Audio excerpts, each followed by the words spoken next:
I'd like to paint you the picture where Russia will be in 5 years. I'd like to paint you the picture how I understand country's future. So it is 5 years from now, March 2029. Russian people at one point in the past woke up. They realized that something had gone terribly wrong with their country. So they claimed power back and got rid of the vertical of power that Putin had built. They installed a new government system, democracy, and started governing themselves. They stopped threatening their neighbors with invasions and enslavement. They stopped threatening the entire world with nuclear war. Russia turned back to free market economy, unregulated and uncorrupted. A new court system brought fairness and justice to all, and its economy started growing. Not on paper, not in the lies, but really growing. Russian folks started getting better off. The companies, Russian companies, started getting competitive. New inventions started appearing in the country. Education, healthcare, IT, energy, all industries became alive again and started growing, and they started booming. So in March of 2024, Russia, today's Russia, is one country.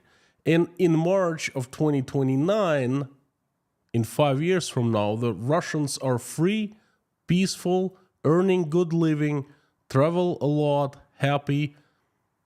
All the criminals have been brought to justice.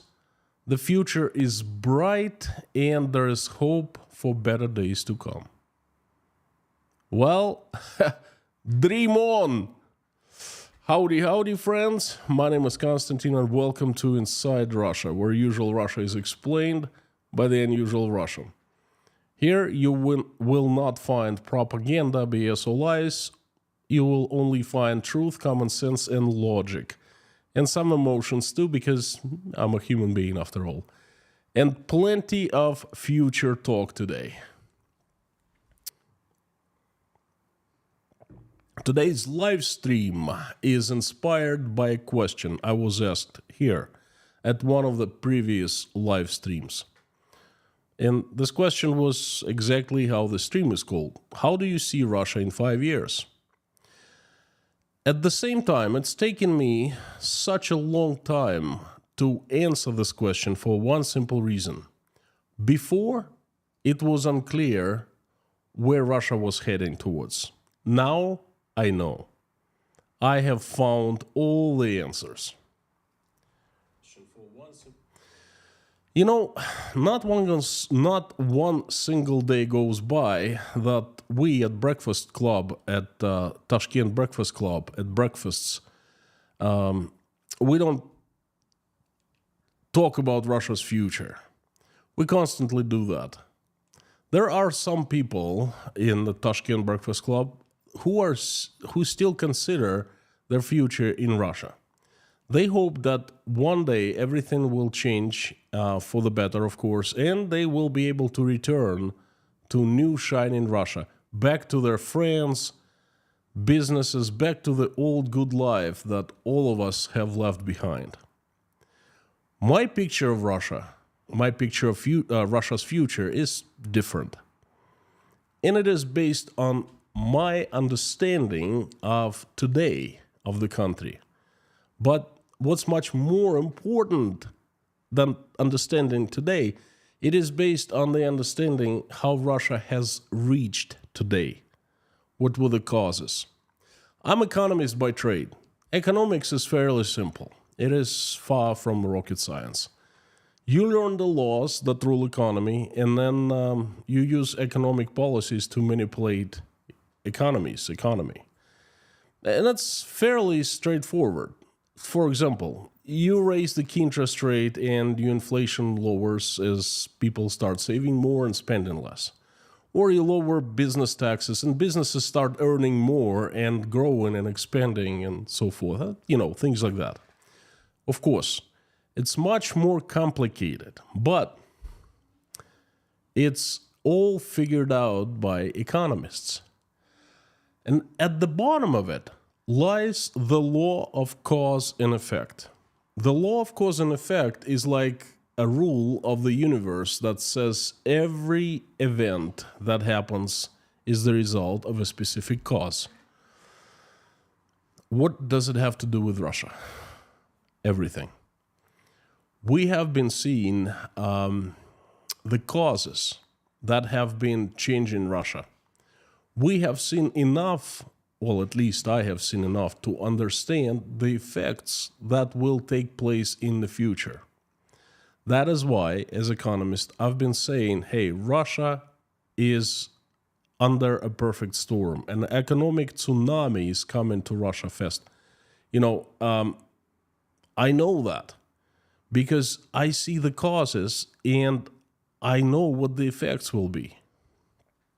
So this is why when someone tells me that Russia has bright future, and there are people like that, they tell me bright future just like the picture I painted in the beginning.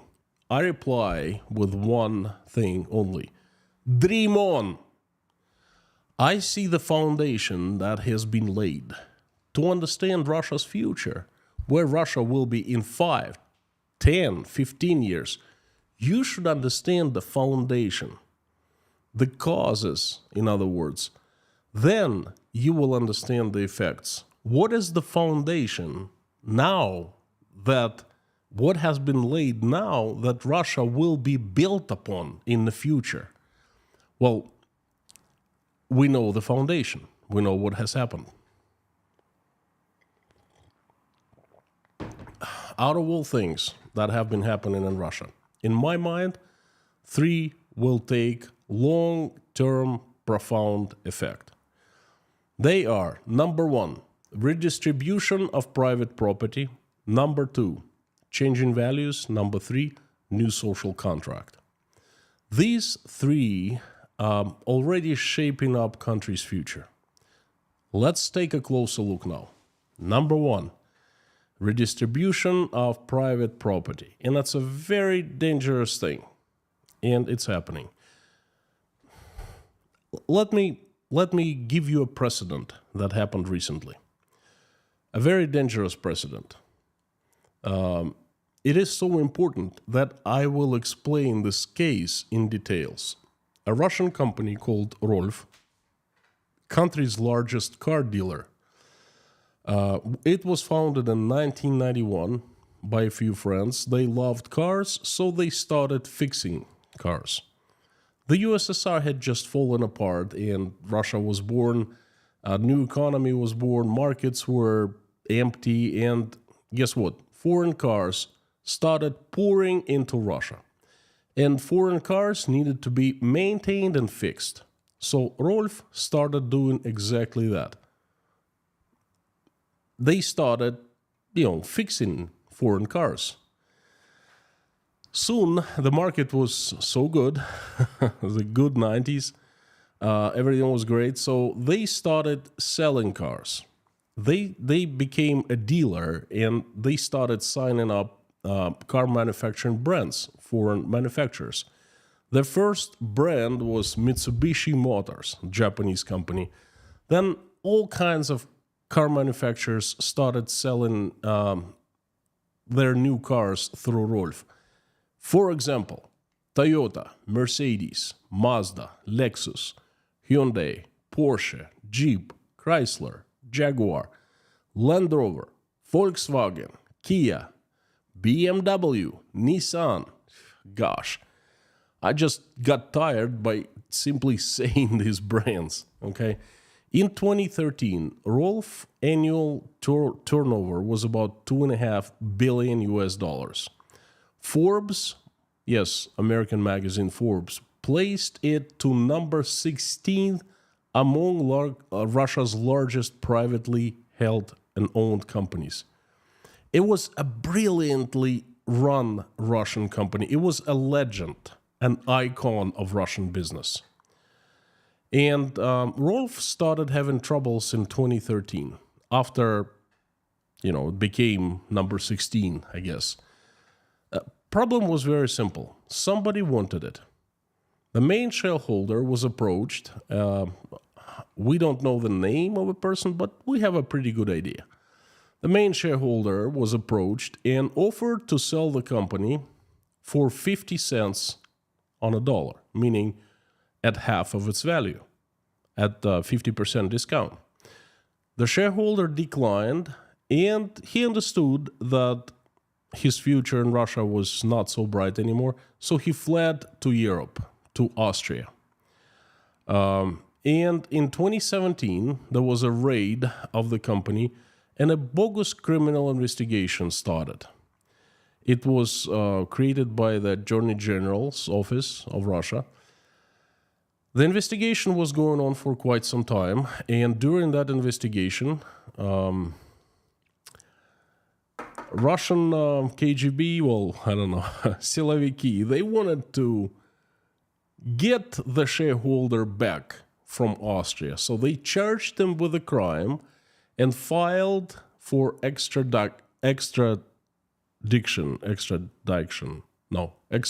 meaning the Austrians would arrest them and, send them to Russia for court. The Austrians did arrest him because it's a procedure, extradition procedure, but they let him go fairly soon, and they declined the extradition because they figured it was a political case. Basically, what the Siloviki wanted, most likely the Attorney General's office, once they got the guy in prison in Russia, they would torture him, and he would sign anything, okay?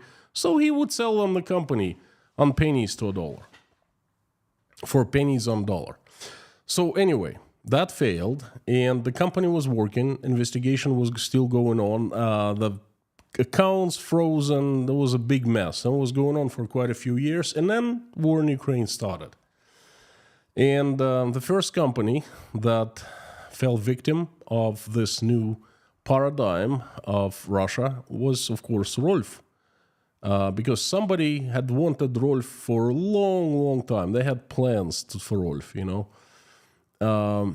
Attorney General's office simply seized the shares of the company, stole from the shareholders, and the state became the owner. Vladimir Putin signed an unconstitutional decree, the Rolf case, that the government, the state, would seize Rolf's shares. Yes, the Putin himself signed it.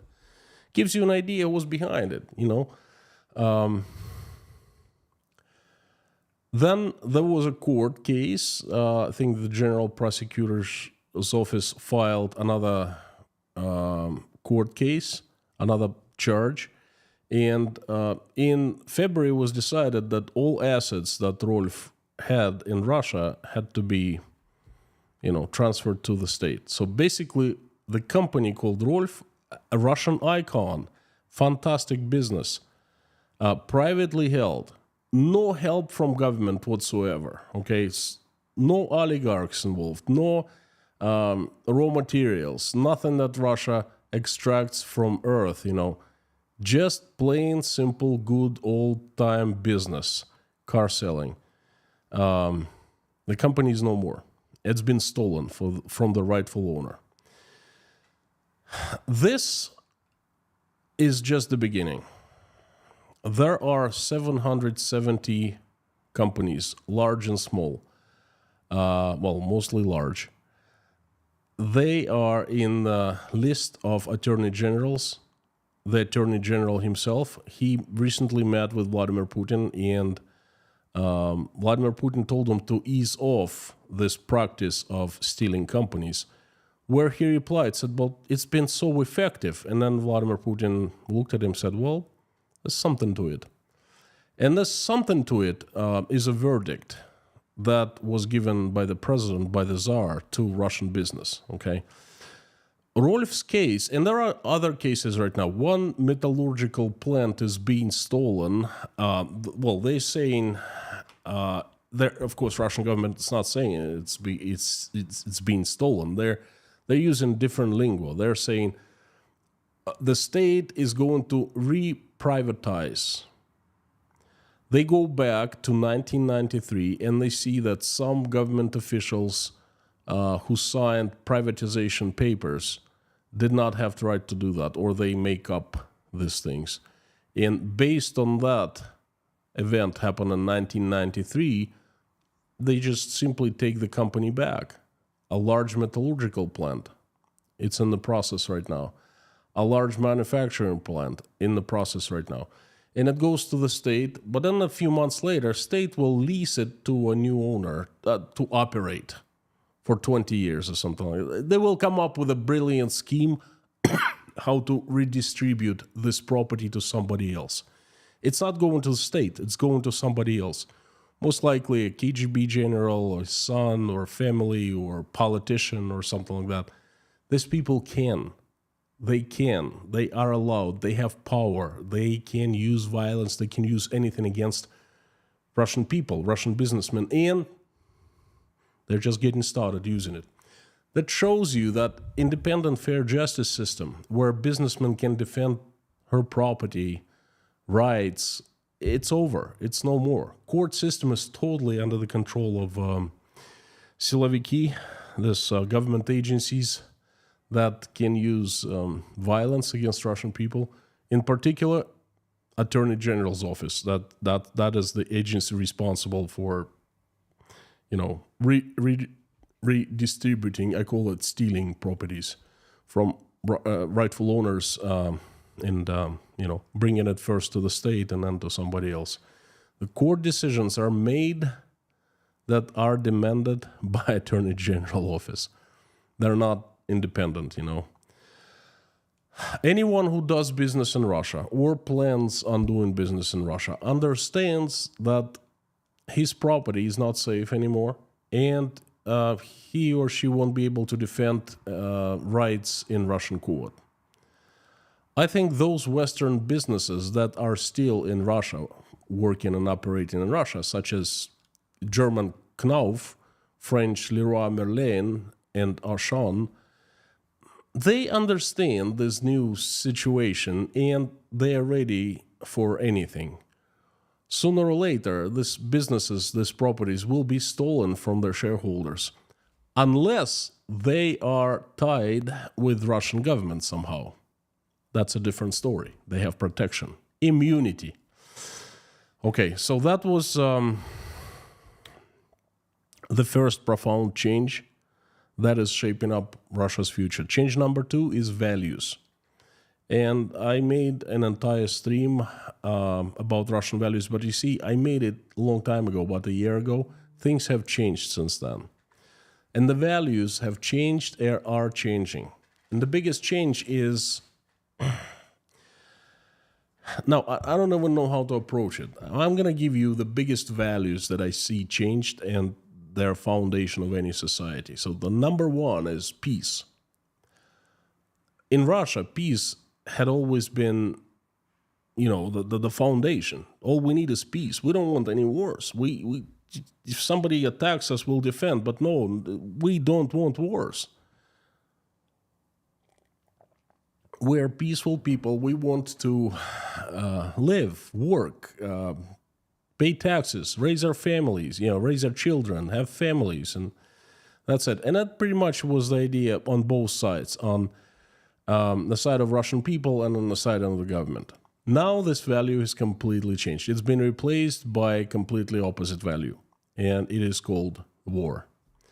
Now we need war. We are at war, and the war is with everyone, with the evil West, with everyone who disagree with us, with the neighbors, and the war is going to last for a very long time.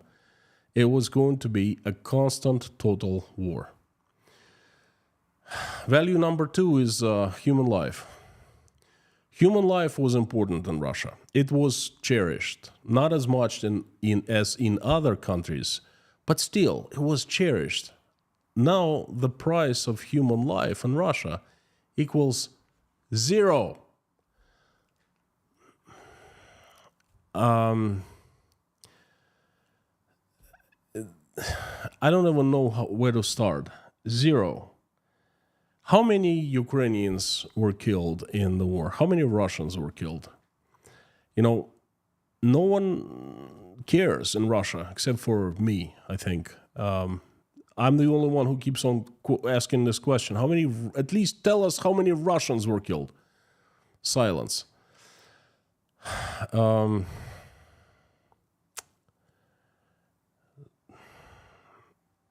This so tragic, and it's so unbelievable. I don't understand how people could change their attitude to human life. Now used to be, you are Russian people. Now they're like, you, future soldiers and fighters. You know, your life belongs to us. If you need to give your life for your motherland, you will have to give it, and you won't even have, you have no right to ask questions, you know. Crap like that is all over. Anyway, value of human life used to be, some value in Russia used to be cherished, now it's zero. Family is number 3. Family used to be valued in Russia. And look what's happening now. Where are the family values? You see, on paper, this value has exploded. It's told by everyone. Putin himself keeps on telling. Person who doesn't have family, the president keeps selling this idea of family to Russian people. Okay, the person who has made so many women widows and so many children orphans, he keeps on speaking of Russian family value, you know.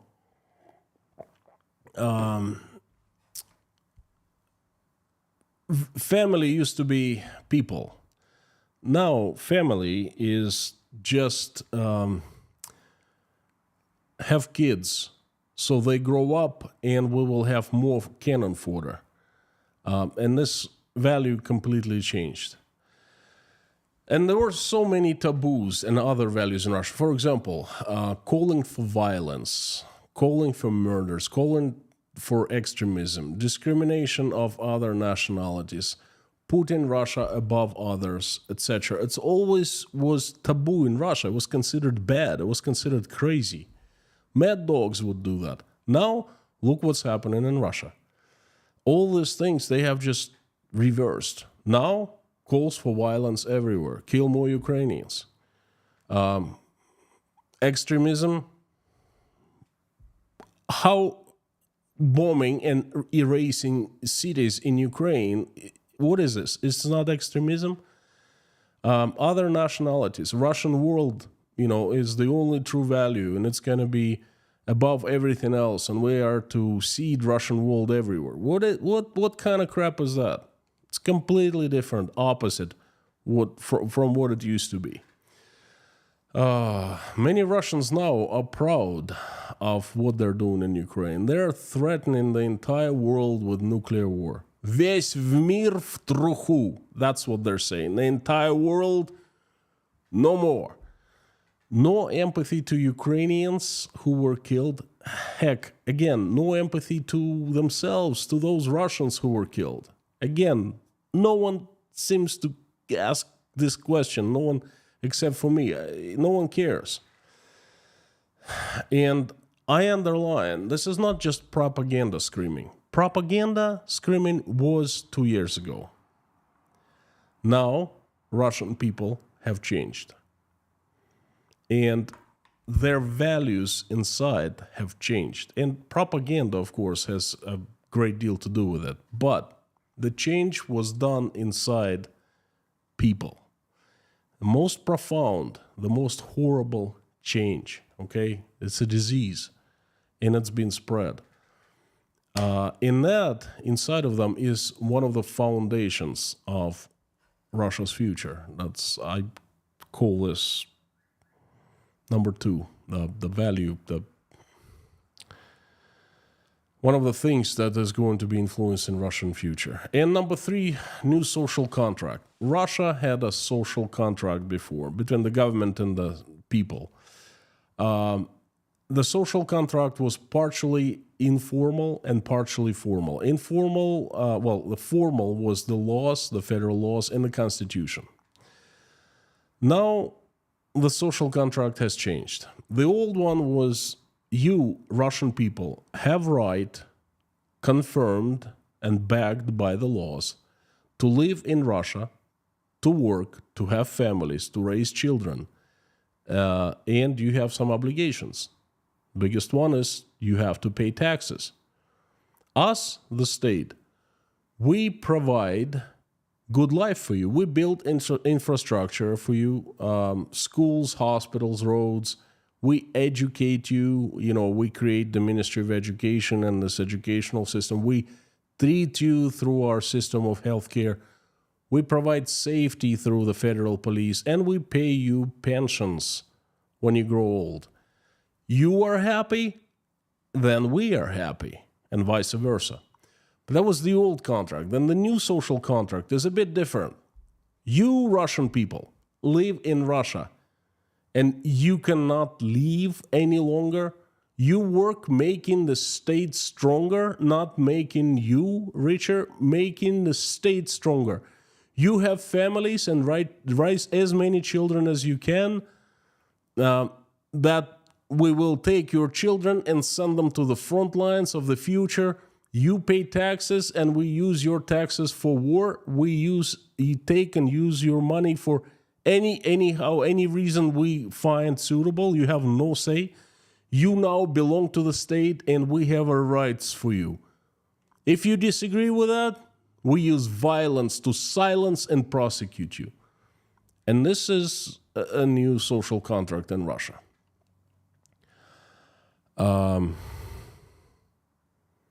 Again, I don't have to make up anything, create anything, paint anything. I'm looking at the reality of what's happening in Russia, and then I'm just putting it on paper, basically. So this is the foundation, the causes. Now the most interesting part. What will be the effects? 5 years, Russia. How it's going to look like in 5 years. Before I paint that, let me take a little pause. That's a lot of stuff to talk about. I would like to remind you that I come up with 9 news that I find very important and that matter in Russia. I identify them. I filter out hundreds of other news, find 9 most important news. I divide them into 3 posts. I add my commentaries and analysis, and I make 3 posts a day with 3 news in each post, 9 news a day in total. They are available on Patreon and in sponsorship section of YouTube. So if you'd like to get access to what's happening in Russia, what matters, what's important, sign up for Patreon at patreon.com, for Patreon account, become a patron of Inside Russia, or become a sponsor here. I prefer you to become patrons, but sponsorship is okay too. Shall we go to the future? That's, I was thinking so much about this picture that is painted in my head, not the picture that I gave you in the beginning of the stream, but what's happening now, how I see Russia in 5 years. The future of Russia is a mafia state, as a bunch of gangsters. You see, people, they're not bound by any values anymore. Their value is war. Their value is murder. Their value is expansion at cost of your neighbor, okay? They know that there is no court system. They know that there is no protection from the police. When something like Crocus City Hall happens, what happens to the police? It runs the opposite way to keep itself safe, right? The people know that. They notice. They're not stupid. Okay, and they understand that. I think many understand that they have been taken advantage of. They have been lied to, and they're gonna be looking for ways to live, to survive. I think in the future, Russians will be divided into categories. Well, 3 categories really. The first category will be the government. Everyone who is a part a government of the government or connected to the government, has ties to the government in one way or another. That's going to be the elite class, the ruling class. Then there will be the sheep. Those who simply don't have, they're not strong enough, not brave enough to stand up for themselves to do anything. They're going to be at mercy of the state and other Russians. Older folks, folks who are simply, there are a lot of people who just rather have 9-to-5 job, go to office or factory and make decent, honest living, and they don't want to venture further, okay? And there's nothing wrong with that. But I'm afraid that they will be taken advantage of, and it's going to be a very large class of Russian society, and it's going to be the lowest class. All these people will be doing, they will be trying to survive. They'll be trying to get food, trying to get some money, trying to get something to survive. And there will be a middle class, and that's going to be, well, you can call them entrepreneurs, but they're going to be really gangsters. I've seen that before. In the early 90s, when the state disappeared and there was vacuum in the country, people who were strong enough to get a group of a few strong men, a few athletes perhaps, people who worked out, people who did some kind of sports, they would create a group and they would start going around and, start, how do I say that? They became mafia. They would start taxing businesses, putting safety tax on different businesses. And there was lots of blood because there were this market, mafia place was not, people were inventing the wheel, so to speak. So there were lots of clashes, there were lots of blood, and the bigger and stronger gangsters were evolving. They were becoming mafia bosses, and the mafia groups were growing over the years and so forth. So, and I think this is what's going to happen in Russia. There will be lowliness. The cops will be out for themselves, protecting the government. Probably will be creating mafia groups on the side to make a buck or two. There will be no system of. There is no system of fair justice now, but in the future it will be even worse. The government is going to be the biggest gangster and the strongest gangster, the gangster with laws on its side, the gangster with very, very good fighters, the siloviki, armed, dangerous. And then there will be everyone else. And everyone else, the gangsters will be underneath the government. It's going to be entire class of the society. And then underneath the gangsters will be the sheep. People, regular folks, good people who just cannot fight back. Russia will be falling apart. It is falling apart already, but in 5 years it's going to get much, much worse. I doubt that many planes will be flying in 5 years. Everyone will be driving.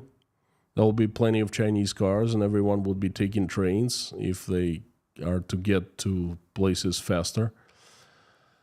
There will be a disaster, a catastrophe in the industry of utilities. People will not have heat in the winter, and they will not die.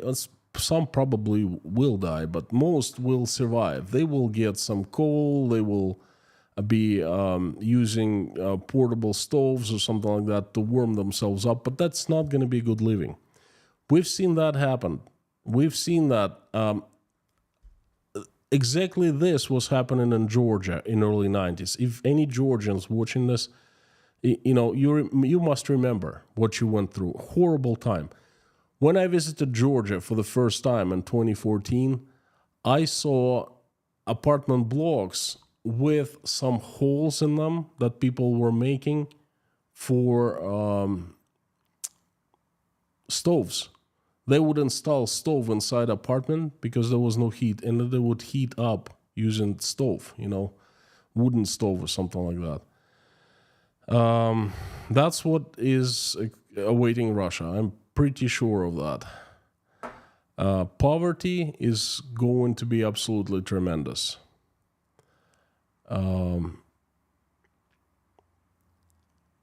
Will Putin be in power? That I don't know. I think not, but I cannot make predictions like that. Will be a fight on the very top of Russian leadership for power? Yes, there will be a huge, constant fight. There will be small groups fighting. There will be alliances. Most of them will be temporary. And most of this fight will be happening behind closed curtains. So people will not be seeing it much about that. Propaganda is going to remain the same as it is now.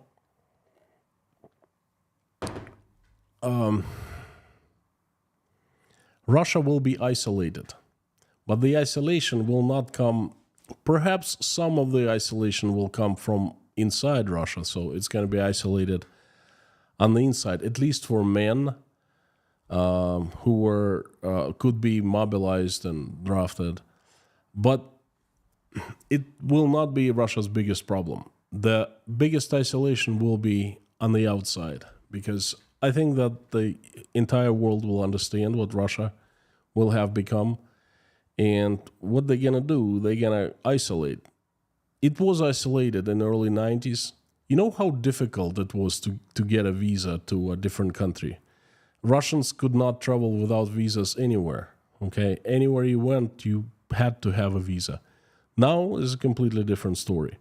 There are so many countries, tens, dozens of countries that you can travel just with passport. And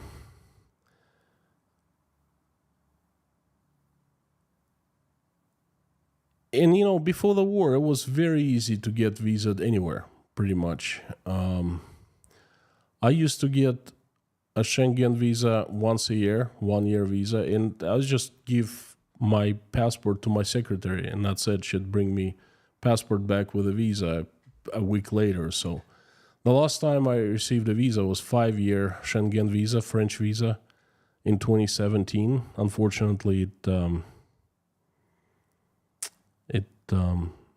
2018, so it expired in May of 2023. Again, it was easy, but I remember and I compare how it was in early 90s, and trust me, it was completely different. It was nearly impossible to get American visa in 1995, 1996. Oh, forget it. And I think that's where Russia is going to very fast. And to summarize, I think, Russia had the new country that was born in 1991. Russia had pretty dark pages. And those pages were at the very early days of the new country. In 1991, 1992, 1993, they were really difficult years for everyone. And I think Russia is going back to those years, to those dark pages. But the page is going to be even darker, and there's a big difference. Back then, there was no state. The state simply vanished into thin air, and people were absolutely free. There was no one above them. They were learning new ways. They were inventing wills. No one was there to stop them, to control them, to brainwash them, to use violence against them. And now, I think the state will be there, just like in the USSR.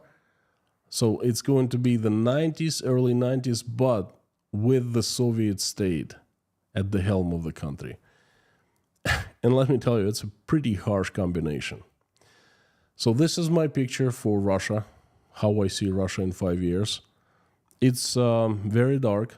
I apologize, but I'm telling you the truth. I wish I could say something nice, but you can mark my words down.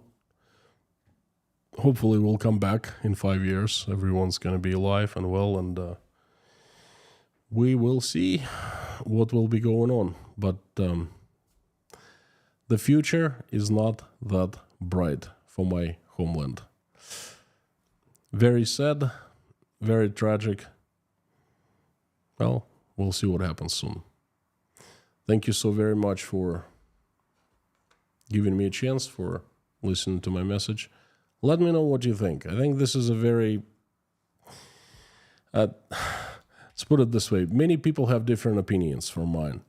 And we talk about it, like I said, in the Breakfast Club all the time. And some people argue with me. What do you think? What do you think? Is Russia's future bright or is it dark? Let me know, please. And you can do that right now in the live stream chat that I'm turning on right now. My most favorite part of every stream, when I see the live stream comes alive with people. That's fantastic. So please let me know now. And if you're watching my video after the live stream is over, then please let me know down below in the comments. Thank you.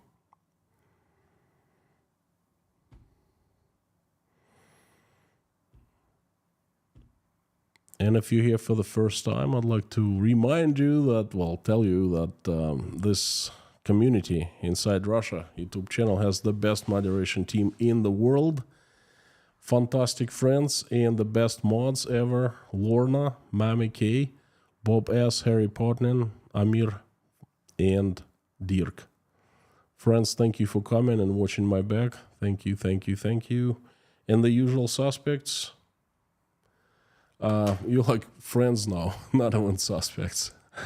Airborne Snail, Terry, Paula W, Karano, Life, Brother Randall, Seahawk, Jodes Rames, RW, Great Southern Land, MEC, Kevin Baker, Just Jimmy, Pamela J, Keith, Leitmotif, Angela McNaw, Faith Russard, Pinda the Peanut. Ugh, need to drink some tea.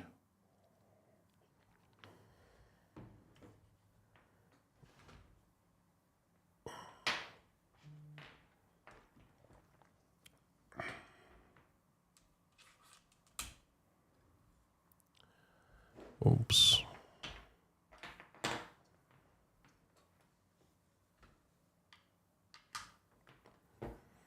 That's better.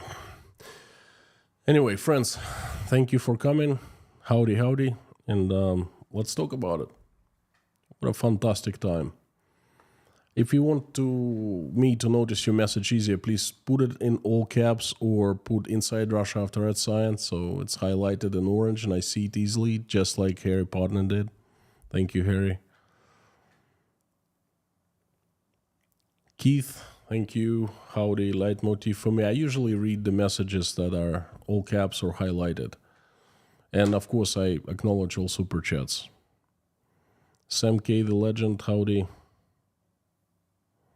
Andrew from South Africa. That's one of the places on my bucket list. Heard many good things about Cape Town. Bakerstock, howdy.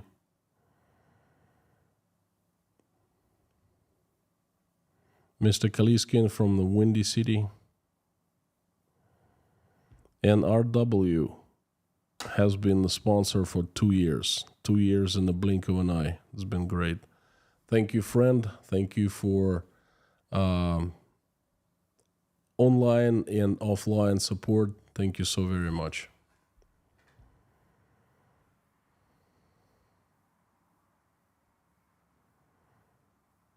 Jodes Rames, how did you get my picture for your thumbnail? That's a good one. Well, I have my ways. It's basically, this thumbnail is how I imagine Russia in 5 years.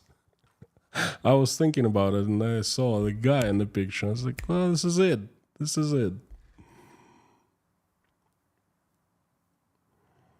Diana Newton, thank you so much. Message on the mark. Thank you. I appreciate it. Good words are always welcome.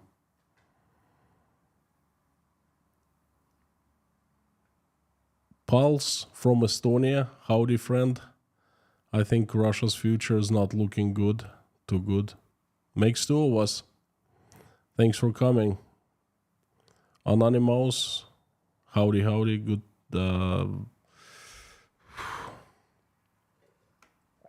Need more tea.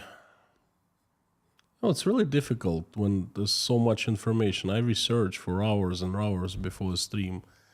Then I pack it in the most simplistic way I can present, and I present it, and I usually present it for like 45 minutes. Like, it's like a standing in front of auditorium and trying to make sense, trying to speak so everyone understands, and doing it in the second language. There's no wonder my tongue starts not listening to me after I'm done with the message,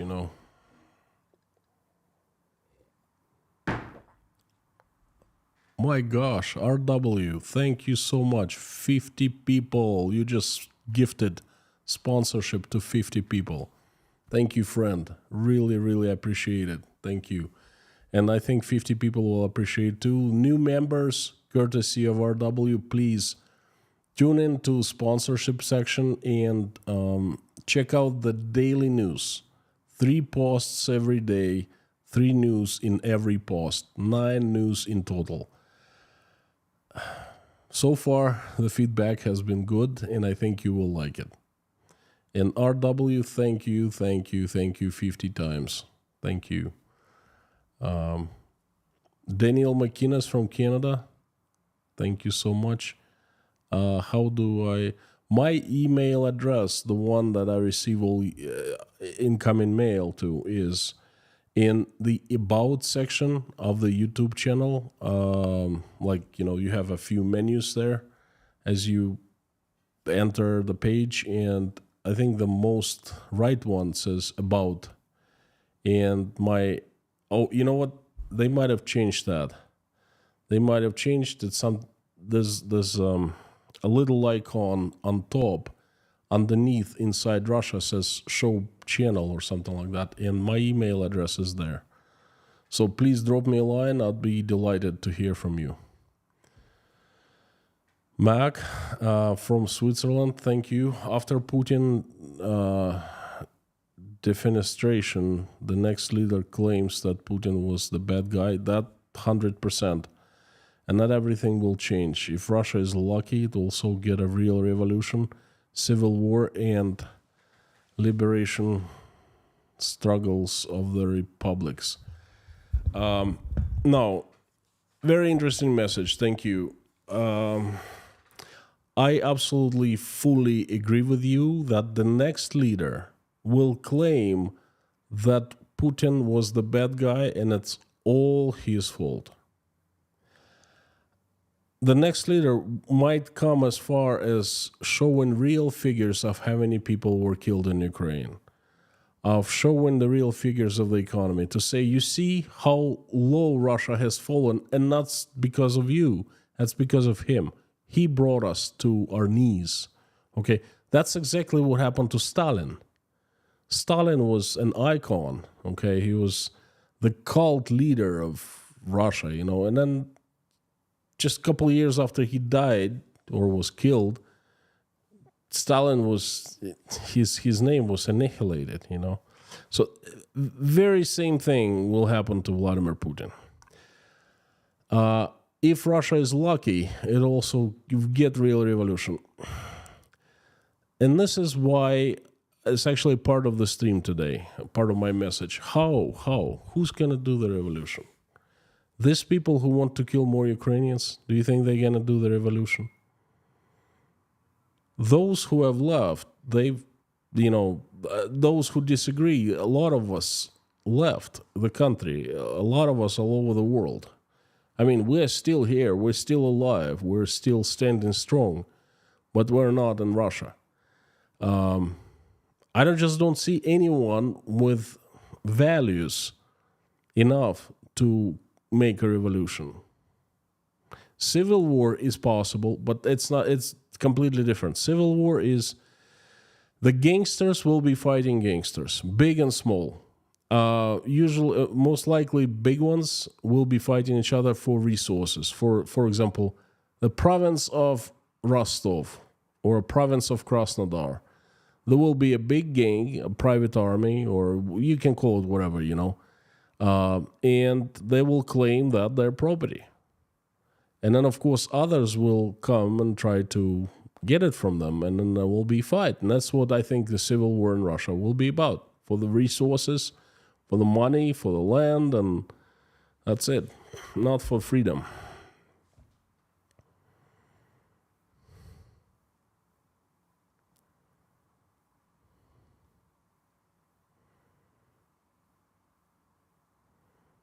RW, thank you again. Welcome to Russia, where all the old ways are now the new ways. But I believe that Russia's best people in leaving Russia will help to save the West from itself. You are certainly right about Russia. Those old ways are new, but they're improved. Like, it's going to be so much worse than USSR. Because in USSR, private property was forbidden. In other words, the politicians, they didn't own anything. They could not retire with stuff. They could not get oil companies, factories. It belonged to the state, okay, but they didn't belong to certain people. Now in Russia, it belongs to people. People who are, the rulers, the Tsar and his minions. And that's the problem. And they will die protecting their stuff. Believe that Russia's best people in leaving Russia will help to save the West from itself. I believe in the West.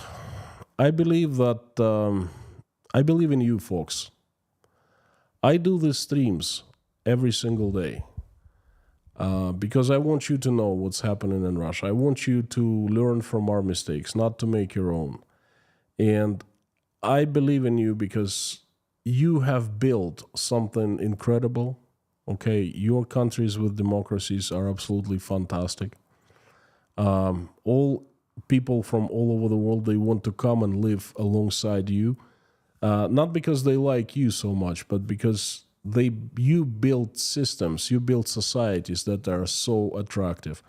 And if there are problems in the West right now, and there are from what I hear, I think that you will be able to overcome them.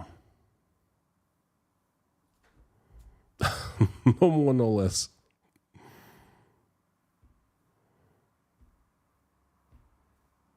Sam K, howdy friend. YOLO T warning light is flashing. You're absolutely right. Thank you so much for more tea.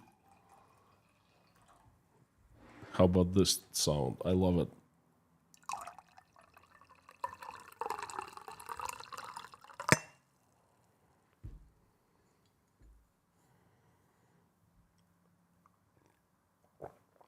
Thank you, Sam. Don't forget, you're the legend. From New Zealand. Woohoo. Tesla, New Zealand, howdy. What would the people do if Putin if he ran a proper elections and lost?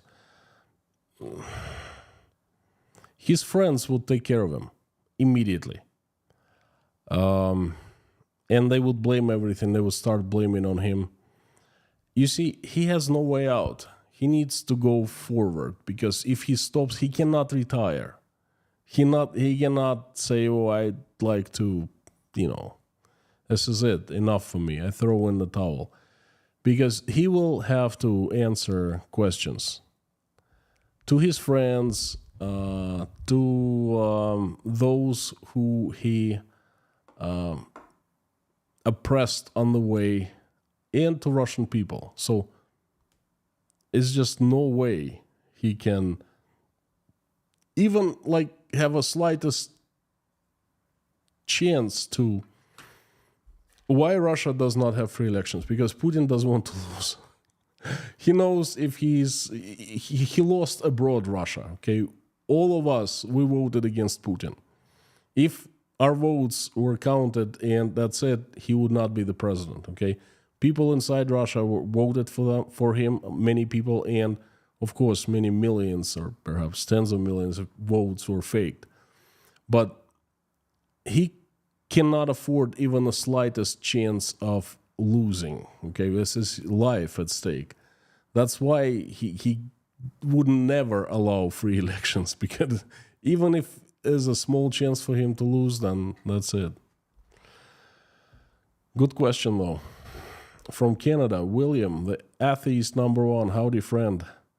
Democrat win in a landslide in Russia in its current form has no chance. Absolutely right. That's what I was trying to say. People have changed. The system is there. The amount of pressure on none of us can imagine. You're right. You're right. That's one of my points too. In order to change, Russia must have foundation for change.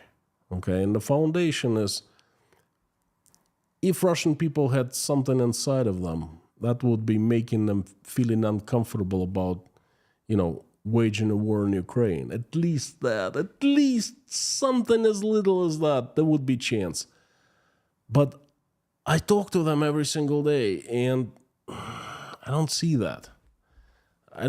That's why I don't see anything good in Russia happening in 5 years. In 55 years, perhaps. In 100 years, perhaps. Most likely Russia will be completely different, but not in 5 years.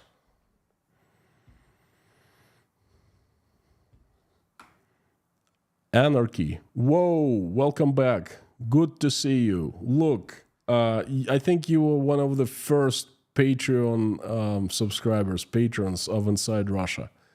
So I still remember. Thank you so much for coming, and thanks for... You definitely are welcomed here, and we miss you. Thank you. SF Joe, also welcome back. Long time no see. A pillar of Inside Russia. Today's message is very sad. Aren't they all sad lately? Folks, I'm sorry. This is really bugging me, because I'm thinking, I want to do something funny, something nice. The funniest thing I can come up with is the sarcasm that I install into messages on Friday and Saturday, every Friday and every Saturday, okay? But that's also like a dark humor. So, anyone, give me an idea of, for a good message from Russia. Anything. Because I don't see anything, okay? How can your country settle for the way things are, or will after a taste of freedom and respect? Fear seems greater than desire for freedom. That's not it. It's not fear versus freedom. It's just like Russians have never... They've never seen freedom. They've never tasted freedom. They don't have taste for it. If they did, like I did, I came to the United States and I felt like I was out of prison, to be honest with you. What I found in your country was absolutely amazing. It was people, we are the people concept. People running their lives. There was no big boss in Washington telling them what to do. And of course, there's that big boss is there and he's trying all the time. But you know what? The locals, they fight it off pretty darn effectively, okay? And I was amazed. I kept on repeating, this is country by people for people. It was so great. Russians never had that. They had freedom for 2 years, really. 2 years, that's it. The power was usurped in 1993 by the president of Russia, by Yeltsin, who simply gave order to the army to put tanks in front of the parliament and shoot at the parliament. And basically, that was the end of freedom. And then I think I did a stream a long time ago. In Russia, many people don't believe in democracy because they don't know what democracy is. The democracy for them is completely different concept from what it is. The democracy for them is what is anti-democracy. The democracy for them is the poverty, oligarchs rising, and so forth. And that's not, so they're very, very confused about what democracy is. And they've never tasted freedom. And perhaps if they did, like me, perhaps they would not be silent.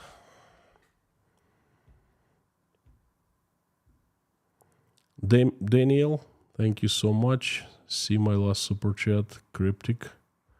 Hang on. Jeffrey S., 23 months. Turquoise, please. Thank you. I will do that on Saturday. How about that? Thank you. I know what you mean by turquoise. So Daniel, let me see the messages.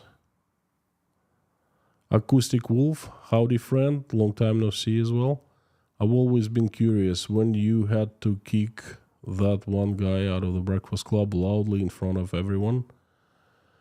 What words did you use? Thanks for stream. It was a long time ago. I was not rude. I was not cursing at anyone. There was another guy showed up, by the way. I'll tell you about both. I kicked out a guy at the early stages of Breakfast Club. Gosh, I wish I could speak for an hour now. I would tell you stories about that. There was a very strange feeling inside.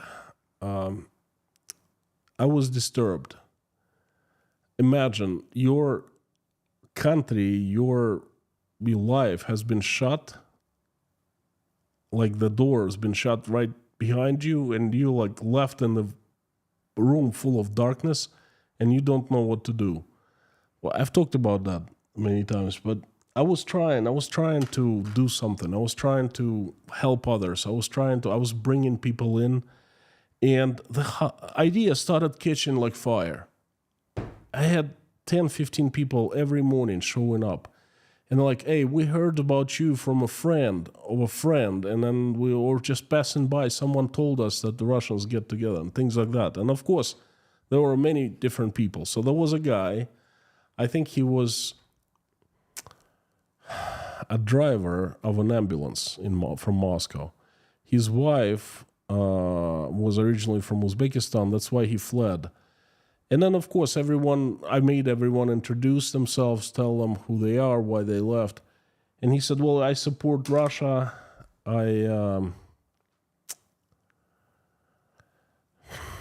Basically, Z person. And I said, wait a second. If you support Russia, if you support the war in Ukraine, what the hell are you doing here in Uzbekistan? Why don't you go back to Russia? And he said, mobilization. They might mobilize me and send to fight. I don't want that. I said, really? You don't want that, but you support the war? And he said, yeah. Well, I said, you know what? This is not the place for you. Please leave now. And everyone was silent around me, and you could hear flying around, if you know what I mean, okay? Everyone kind of froze, but I'm not the kind of a person to freeze in a situation like that. So, and he was confused. He's like, why are you kicking me out? Said, I don't want to be in your company. None of us wants to be in. And if somebody else thinks like you do, then please get up and leave now. And everyone kept silent. And he got up and left. And he was saying something like, I couldn't understand, probably swearing at me or something. And then everyone was like exhaling and said, thank you for kicking him out. That's what everyone told me. That was the guy. And then this Monday, there was a fella showed up as a friends brought him in. Not friends, but it was brought in. And he was from Moscow, and I asked him to introduce himself. We still do that every morning. Well, every time a new person shows up. And this guy, attorney, very good attorney, is corporate law. And he said, well, I'm traveling. I went to Uzbekistan, to Tajikistan, to Kazakhstan. It's just like, I like to travel. Well, okay, fine. There's nothing wrong with that. I said, well, how is Russia these days? He goes, oh, Russia is fine. Oh, really? Oh, yeah, Moscow? Moscow is absolutely fantastic. Moscow is well. I said, okay, so how are the prices? Well, the prices have gone up. All right, anything else? Any other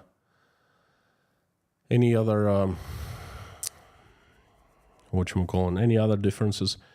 He goes, well, I said, okay, what's your stand on the war? He said, well, I disagree. I don't support. I said, okay, that's great. And what are you doing? Like, why are you still in Russia? Or like, how you're not supporting it and still having, and he keeps telling me how his job is great. It's still the same. He even makes more money now because there are other lawyers in his company fled Russia and all of that.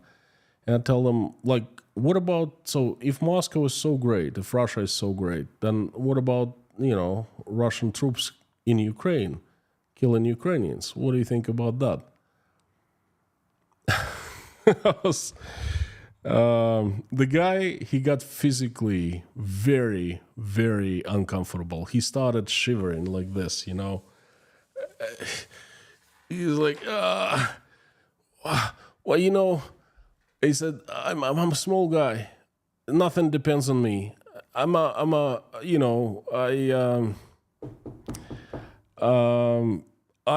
don't watch the news. I don't try not to think about that.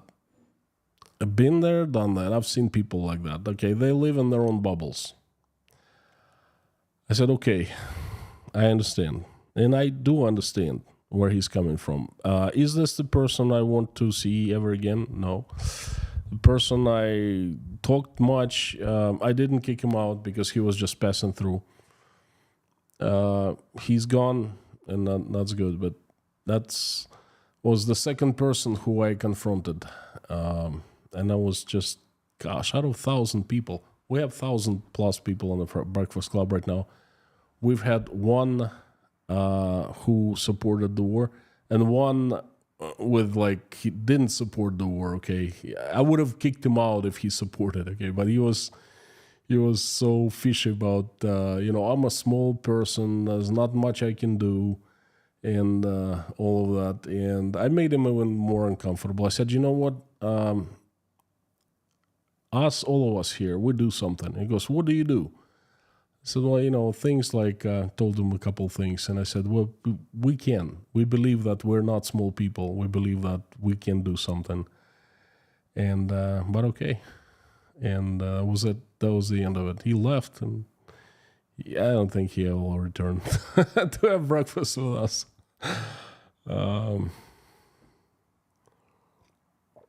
Sorry about that. Nixie, welcome to Inside Russia, new sponsor. Mac, in Switzerland, 80% of taxes go to canton region and only 20% to the state. That's the difference to Russia and Russian biggest problem. Yes, and I keep on telling, money is the foundation of everything. Yes, you keep 20%, you give it to the government, keep 80%, and the government has got to have some money to function. I believe that the government must be small, but it must still be there. We cannot live without one centralized government, okay? Not in this civilization. But I really like the U.S. system. They keep tabs on the government. They keep checks on the government. There are checks and balances, okay? Because if you don't do that, your government grows out of control and usurps power, okay? And Switzerland is also perfect. 80% of taxes stays home and people decide how to spend them. Perfect. Ron, for some borscht. Honestly, I haven't had borscht in quite some time. I like borscht very much, and they have a restaurant not too far that they make very good borscht. So I'm gonna take that. That of course it costs more than $5, but towards Borscht Fund. Thank you. I'm gonna take that, and I'm gonna take my entire family to eat there. And Ron, we're gonna, thank you in our prayer when we eat borscht.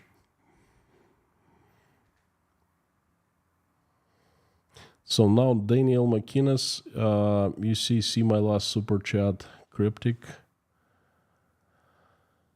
Hang on.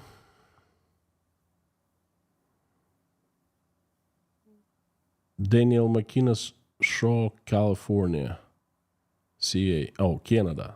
Not California. Daniel McInnes Shaw, Canada.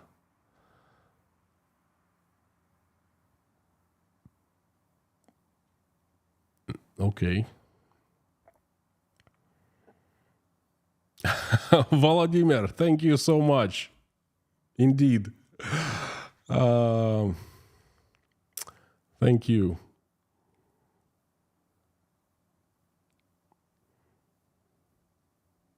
We'll definitely have that. Thank you. Serge, thank you so much from Europe. Thank you from France, perhaps. KG1, I hear Russia has had to scrap its big Arctic Air LNG2 project. There are different rumors about that. I've heard some news that it's moving forward with big troubles, of course. And there are some news that it's not doing that well. So I'm still watching. Alberto Perez, welcome to Inside Russia. Thank you for joining the sponsorship. Keith, as usual, great to see you. Thank you. Kevin Baker, enjoying your 3 times daily news. Thank you. And Ola. And by the way, Ola is helping me a great deal. Without Ola, I would not be able to do as much. Trust me, that's a lot of work every single day.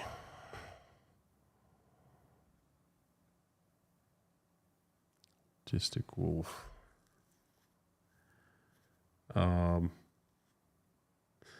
Again, Autistic Wolf, again, thanks for the super chat. I hope I answered your question. And believe me, I'm pretty intimidating guy when something like that happens. I don't hold back. I stand up and speak up. And sometimes Natasha even like pulls me. Said, come down, come down. It's not like I'm not aggressive. I don't fight, but I make people know what I think. Pretty straightforward.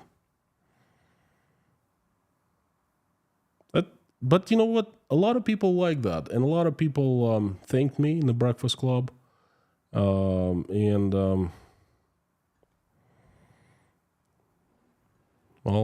I guess that's the way I am. Used to be very shy, by the way. When I was growing up, something happened to me. Things change, you know.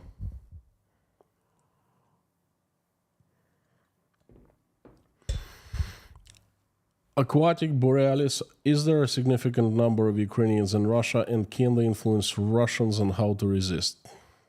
There is a significant number of Ukrainians in Russia. Unfortunately, I don't see how they can influence Russians on how to resist. I simply don't. I don't see how. I don't understand what must happen for Russians to change their minds, to start thinking critically, to start asking themselves and others questions. I keep on thinking about that. That's the hardest thing, you know. Once someone unlocks this box, someone will unlock a huge change in Russia, because this is the very essence of Russia's society and Russia's future. If all Russians woke up and would ask one simple question, what the hell is going on? Well, not hell, but what the fudge, and not even fudge, but if you know what I mean, what's going on, then I think things would change just like that. Can't find your email. Seem mine cryptic, no special characters above super chat. So you want me to email you at this? Okay, let me write it down. I'll try. Daniel, I'll try.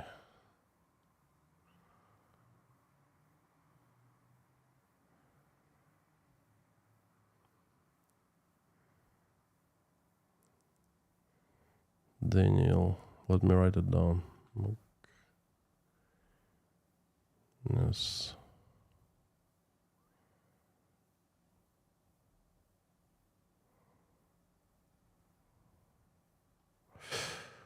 Okay, I will try. I finally, at third attempt, I'm slow.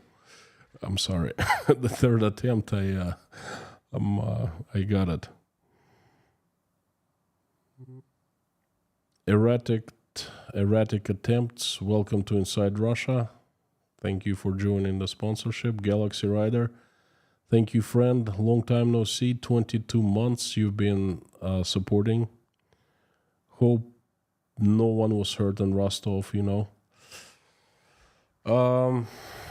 Let me see if like super latest news. I don't really know what's going on there now. Perhaps something happened like recently within minutes. There was a big explosion. Oh, by the way, I think that's what you mean. There was a big explosion in Rostov, I think yesterday, day before yesterday. And that's where my dad worked. My dad he loved trains. That was his passion throughout life. And basically, he only had 2 jobs in Russia. First job he started once he did his service, military service in the USSR. He came back in 1972 or 73, and he started working. He went to school to study. I don't even know what he studied, but he came out. He was in charge of engines, trains. And then he was hired at a large combined manufacturer plant. They had inner rail system with like around 10 engines, and they would move things from one warehouse to another warehouse, things like that. And that's where he spent 20 years, more than that, 25 years working. He loved it.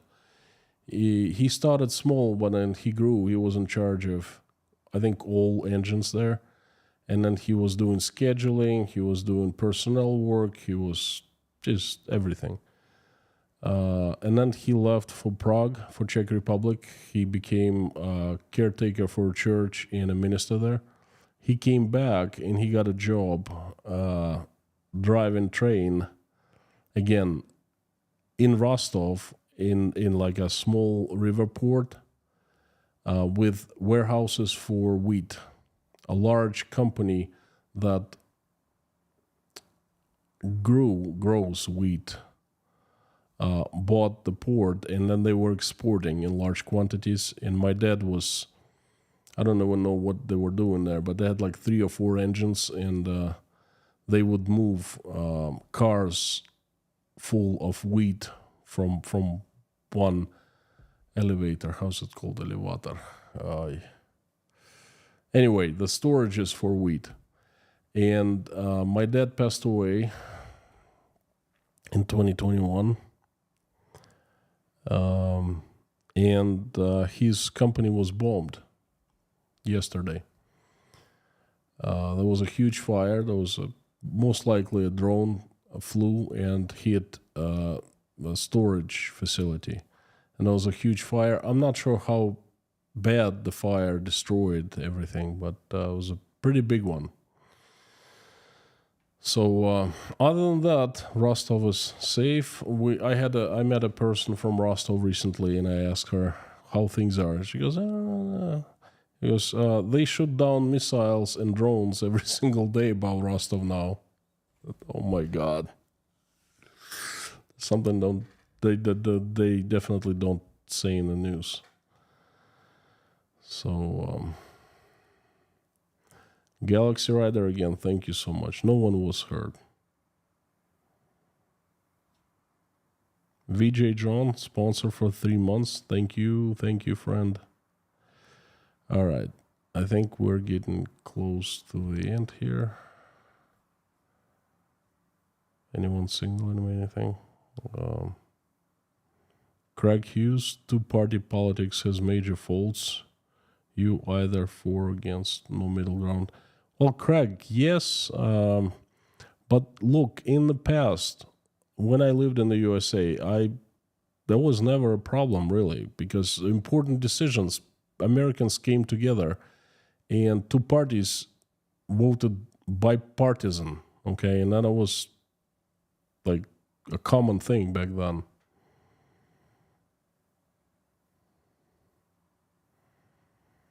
Koshkin Dome, howdy.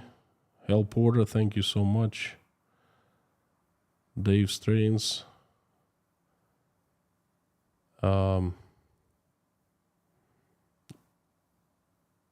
Jay Nosevich, howdy.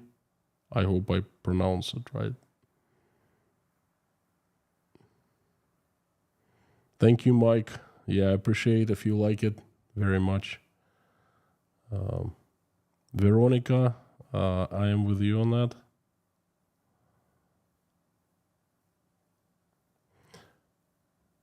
Retro console, is it possible that the Russian Federation will disintegrate into several countries if Putin loses the war?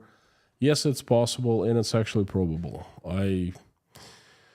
The future will hold some kind of a change of Russia. I call it configuration. I don't know how, but I believe that those mafia groups, gangsters, they will be claiming some territories theirs. So they would be the only ones there. They would be the law, okay? And then that's very possible scenario. Just Terry, yes, everything according to the Putin's plan.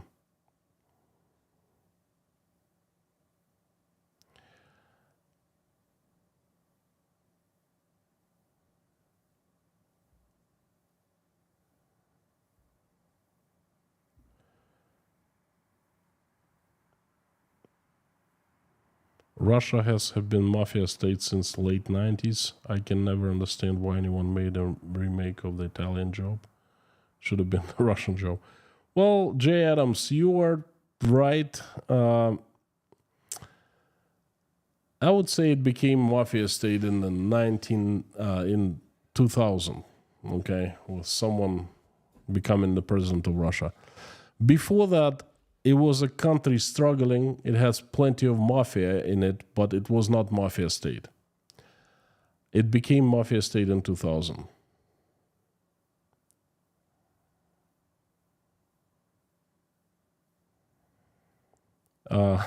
Ed, your dad would love American Trains much better. Would have loved.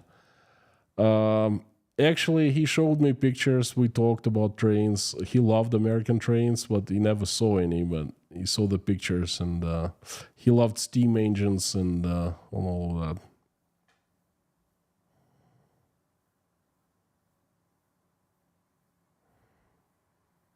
Okay, friends. It's hour and a half already. Thank you so much for coming. I would like to invite everyone to finish the stream as usual with prayer. Let's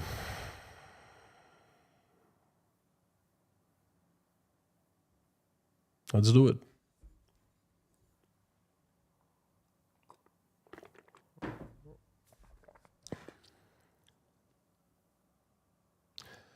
Dear Lord Jesus Christ, thank you so much for giving us this life and everything in it. Thank you for giving us this day. Thank you for putting food on our tables and giving us roofs over our heads. Thank you for surrounding us with people who we love and who love us.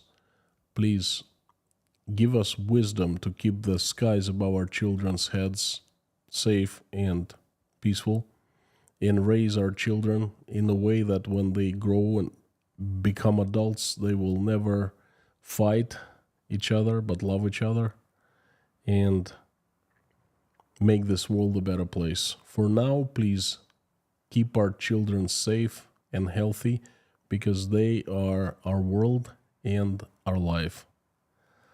Dear Lord, please help stop the bloodshed in Ukraine. Reach out to the ones who need to be reached out, and do whatever needs to be done for them to wake up, become human again, and make this decision to stop the bloodshed. Thank you.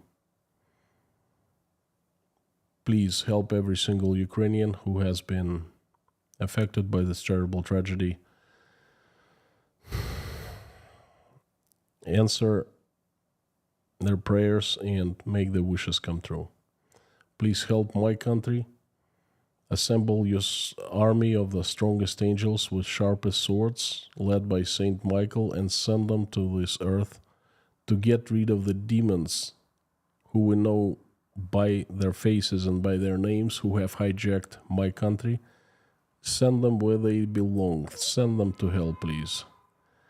And help Russia recover. Have angels help good people run my country so it becomes peaceful, loving, and respecting again. Please help those who are traveling, send them safe travels, who help those who are seeking for asylum of any kind, and help those who are in danger, in dire straits, send them safety.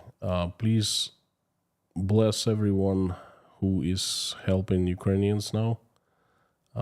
Please help the Ukrainians who are under threat of Russian attacks.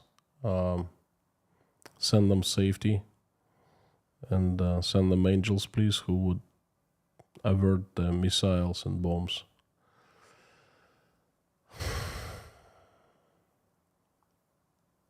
Dear Lord, please help all the single mothers who are struggling, raising their children, trying to make ends meet. Please help all the sick, the hungry, the addicted, the jobless, the homeless, the depressed, the betrayed, the lonely, those who are not feeling well about themselves, and those who are losing faith. Please surround them with your love and have them see and feel you. Have them feel your love. Have them feel that you are right next to them, standing and helping in every single step they take. Please give them hope again. Help everyone in need, and have them feel they're not alone in this world. That will make everyone happier. Thank you so much for allowing us to get together here every single day. Thank you for everyone who's praying along with me or simply watching us pray. Please answer everyone's prayer and make everyone's wish come true. Dear Lord, I would like to ask you for a few people who need your help. Mammy Kay and her mother, please send strength and recovery. Jeffrey S. and his family members, please shine your love upon them. Lisa Kumrian needs your recovery. Tom W., please help recover from hip replacement surgery. Terry Carter needs help in these hard times. Olga and Alexei from Ukraine, Jason Carney. Susie Mailer, please send strength and your love. Warren Spees, Jay Spike, Tracy, Mary Doran, James Marston, Frank Caprio, Gabing with Gaby, Jim in Houston, Paula W., please help with blood clot. Frank in Texas, Karena's mom Dorothy, please have her rest in peace, and please send Karena your love and strength. Tim Mayers, struggling with lung cancer, please send recovery. Larry B., Colleen's dad, Dominic. Dave, Don, Wayne,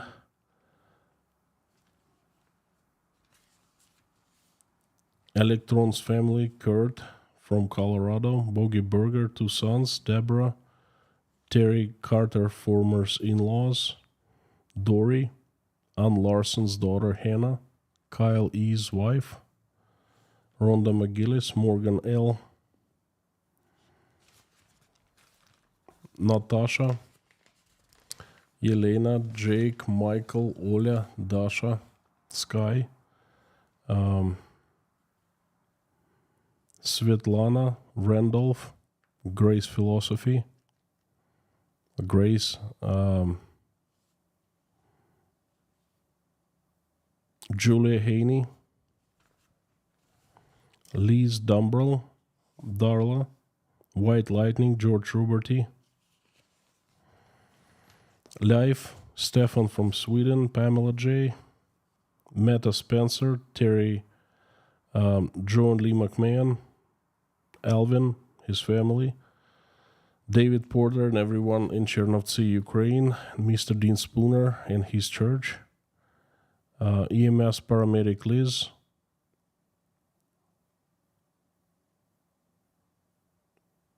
Karen, and Lori Miles' husband. Thank you, dear Lord Jesus Christ. Amen.